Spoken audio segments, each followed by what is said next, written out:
Notre constat est le suivant. Nombreux sont les chefs d'entreprise qui travaillent avec leurs conjoints. La question que se posent ces derniers est de savoir quel statut sera le plus adapté. Le législateur est très clair. À partir du moment où le conjoint travaille dans une société, il a l'obligation d'opter pour un des trois statuts sociaux suivants. Soit le statut de conjoint associé, soit le statut de conjoint collaborateur, soit le statut de conjoint salarié. Quand est-ce que l'on va utiliser le statut de conjoint associé? On va l'utiliser à partir du moment où la rémunération nette perçue par le conjoint travaillant dans la société sera supérieure à 22 000 €. S'il opte pour le statut de conjoint associé, il devra alors également opter pour le statut de travailleur non salarié. L'objectif de cette séquence vidéo est de comparer le statut de conjoint collaborateur versus le statut de conjoint salarié, c'est-à-dire pour des personnes dont le niveau de rémunération pourrait être inférieur à 22 000 €. Nous allons commencer dans un premier temps par le statut de conjoint collaborateur, travaillant dans notre exemple avec un dirigeant dont la rémunération en tant que travailleur non salarié est de l'ordre de 60 000 €.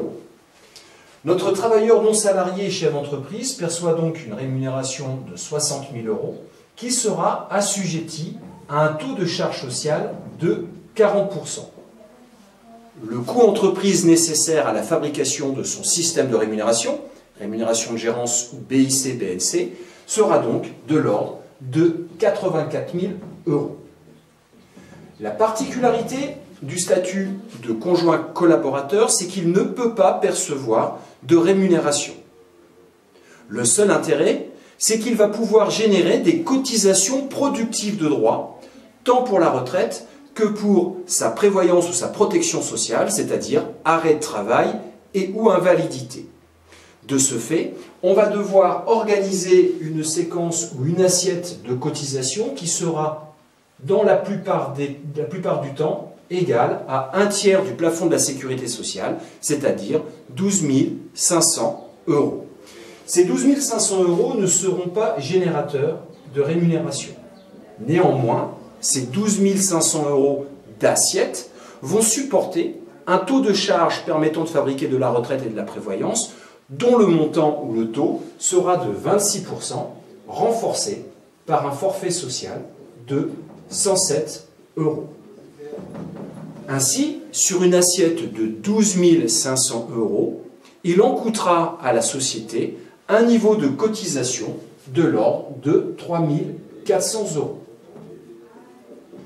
L'enveloppe globale dédiée à la fabrication de la rémunération du chef d'entreprise et du statut de conjoint collaborateur sera donc égale à la somme de 84 plus 3 400, c'est-à-dire 87 400 €, permettant d'obtenir un revenu disponible avant impôt de 60 000 €. Que se passe-t-il cette fois-ci si nous optons pour le statut de salarié? Cette fois-ci, nous allons verser à notre conjoint un salaire brut de 12 500 €. Ces 12 500 € de salaire brut vont supporter légitimement les charges sociales dites salariales à hauteur de 20%. Notre conjoint salarié va donc percevoir un salaire net de 10 000 €. Le taux de charge patronale, normalement pour un salarié éligible à une couverture chômage, est de l'ordre de 45%. Dans notre cas de figure, sur la base d'une rémunération brute de 12 500 €, nous partons sur le principe que le taux horaire est le taux du SMIC. Et dans ce cas, le législateur a prévu un abattement dit d'abattement sur les bas salaires, dont le montant d'abattement est de l'ordre de 30%. Résultat, le taux de charge sociale ou de charge patronale n'est plus de 45%, mais est abaissé à 15%. Si bien que le coût entreprise nécessaire à la fabrication d'un salaire brut de 12 500 € sera égal à 14 400 €. Sur la base d'une enveloppe de 87 400 € évoquée dans la colonne conjoint collaborateur, nous avons déjà consommé pour fabriquer la rémunération ou le salaire de notre conjoint salarié un montant de 14 400 €. Il va donc rester, pour fabriquer la rémunération de notre dirigeant travailleur non salarié, une enveloppe de 73 000 €. Cette enveloppe de 73 000 € aura bien entendu supporté les charges sociales à hauteur de 40%, ce qui veut dire que le revenu net qui sera versé sera un revenu net égal à 52 000 €. Résultat, à coût entreprise constant de 87 400 € dans le statut de conjoint collaborateur versus 87 400 € dans le statut de salarié, le revenu disponible avant impôt ici est de 60 000 €. Ici, il passe à 62 000 €, permettant de dégager un gain de revenu net avant impôt de plus de 2 000 €. Autre particularité de la présence d'un salarié dans la société. Le législateur prévoit une réduction d'impôt que nous appelons le CICE, Crédit d'impôt compétitivité emploi, et ce crédit d'impôt correspond à un montant de 6%, calculé sur le salaire brut ici de 12 500 €, si bien que la société va générer une économie d'impôt de 720 €.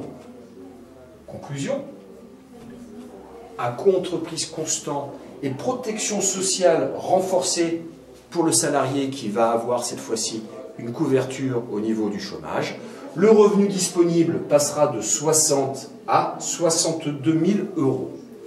Autre élément lié à la présence d'un salarié dans la société, cela va nous ouvrir l'arsenal des périphériques liés à la présence d'un salarié, et ces périphériques ne sont en général pas assujettis à charges sociales et ou impôts sur le revenu. Nous pensons notamment au chèque emploi-service universel, nous pensons au ticket restaurant, au bon d'achat et enfin au chèque culture.